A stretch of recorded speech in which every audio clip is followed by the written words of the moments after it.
Welcome back. Now, Nigeria's anti-graft body, the Economic and Financial Crimes Commission, EFCC, has banned night sting operations in all its commands nationwide.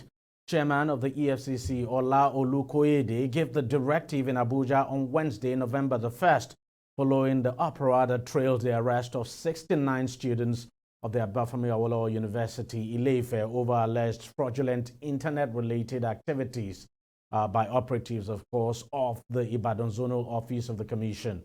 Now, according to a statement signed by Dele Oyewale, the EFCC head of media and publicity, the move is in line with the renewed revised procedures on arrest and bail of suspects by the agency. Since its establishment, the EFCC has been accused of carrying out nocturnal and illegal raids without warrants, indiscriminate profiling, and targeted attacks by the agency, which has generated a lot of uproar and concerns in recent times.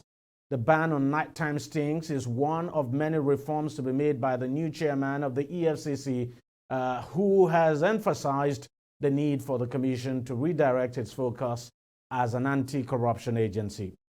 Now, Olukoyede assumed office following the removal of Abdulrasheed Bawa and his subsequent arrest by the Department of State Services on June the 14th, 2023. President Bola Tinubu, I should say, removed Bawa for alleged financial impropriety during his active years in the anti-graft agency. The former EFCC chairman has, however, been released after spending 134 days in the custody of the secret police. Now, since the EFCC was formed, virtually every head of the organization has left office under very controversial circumstances, prompting many to wonder if the chairmanship position of the agency is a poisoned chalice. Now, let's discuss this further. Now being joined on the program by Olufemi Lawson, who is the Executive Director of the Center for Public Accountability here in Lagos.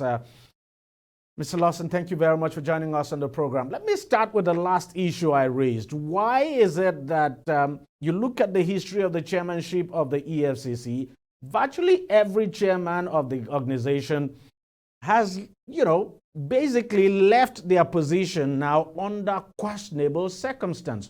What exactly is the problem?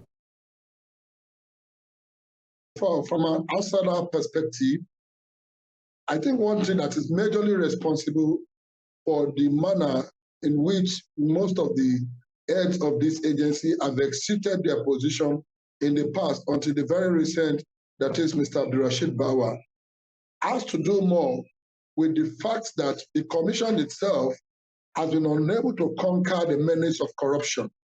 If you look at the circumstances leading to their exit, apart from Mr. Ribadu, who was the first chairman, whose exit was more of, a political witch hunt by the then administration that took over from President Obasanjo. Every successive, leadership of the commission have had to deal with one controversy or the other, not necessarily having to do with financial corruption, but also abuse of office, disregard for the rule of law, particularly when you look at the issue of Mr. Abdulrasheed Bawa. One of those issues that he has had to contend with all through his tenure as a chairman was suspension for the disobedience of court orders. And there's no form of corruption that can be greater than the abuse of the rule of law, disobedience to the rule of law. So if you look at what has happened to the previous heads of this commission, you realize that they've been unable holistically to win themselves away from the influence that the office brings, which of course makes it attractive to corrupt practices. And that is why over the last couple of years, we have had to see one chairman leaving unceremoniously, another coming. We do hope that such trend will stop with the emergence of Mr. Olukoyede as the chairman of the EFCC this time around. Now, you look at the circumstance that led to the removal of Abdulrasheed Bawa. I know your organization, of course, was at the forefront of campaigning against some of his actions, and you had always pushed for his removal. But then you look at the circumstance surrounding his removal, and then having to be detained for 134 days. There were allegations of money going missing under him, allegations of abuse of office and all of that. But at the end of the day, he was released without any charge at all. What exactly does that say to us? Well, quite sad that the government have to hold somebody as a suspect for over 100 days and eventually is released, is back on the street without not only being tried, but without any fundamental information about the process of his investigation and, of course, whatever in-house trial has been conducted so far. But basically, for us, while we were championing the cause for the removal of Mr. Bauer as the EFCC chairman, was majorly because of what looks like what the new chairman is beginning to address now. If you look at the EFCC under Mr. Bauer, it practically became a commando organization that invades hotels, invade people's houses, violates rights of citizens, most worrisome, disregard the lawful orders of the court. On at least 2 occasions, Mr. Bauer was convicted of contempt by competent court for disobeying lawful orders of the court. And like I said, there can be no more corruption that is greater than this. When you have people who are supposed to head law enforcement agencies disobeying the laws of the land, even though there are revelations along the line, and some of these revelations, you must also understand, are not verifiable because the government has not at any time, either through the Department of State Service that kept him in custody or through the EFCC, come out to say that Mr. Bauer has been seen to have taken so amount of money, or they were all insinuations and media reports. And I think the government also owed Nigerians some more explanation as to why Bauer was kept for over 100 days and today is neither in court or back in his office. Yeah, in fact, he got a heroic reception when he went back to his community.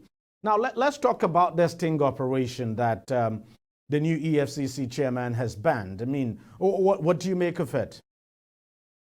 Well, the EFCC, if you look at the Establishment Act, and if you look at its foundation from the beginning, it's supposed to be an intelligence-driven organization, just like every other financial, crime monitoring and the law enforcement institutions all over the world.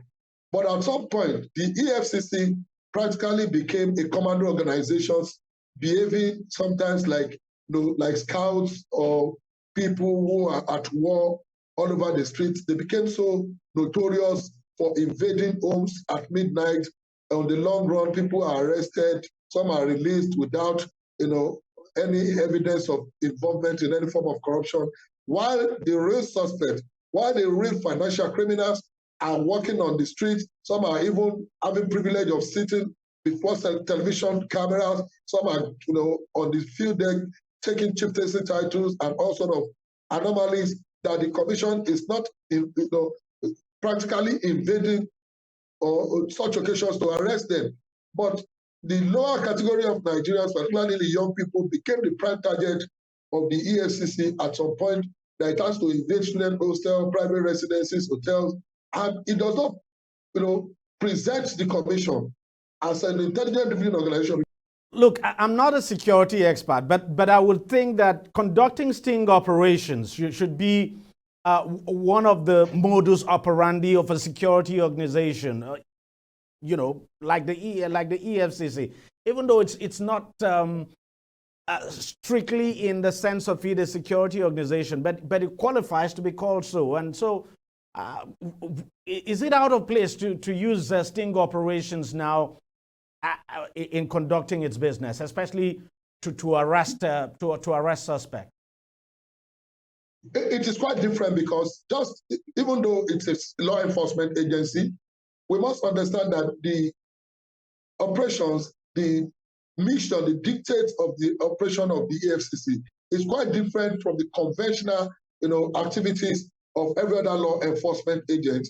If you look at most of the people that have been arrested or that become suspect that the EFCC is after at one point or the other, they are not usually people who are involved in armed operations. For instance, when most people when the military or the police want to embark on any sting operation, you realize that in most cases it has to do with people who are armed suspects, who may likely have tendency to resist arrest because they are armed.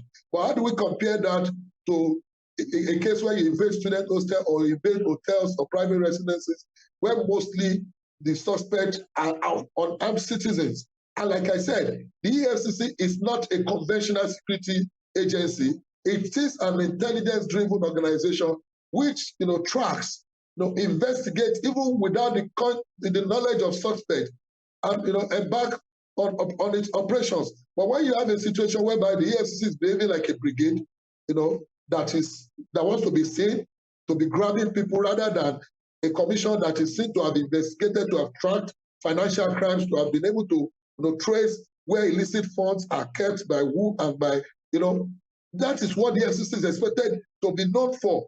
An agency that will be so intelligent-driven, that can track finances, that can track financial crime, even without alerting the suspect or even the general public.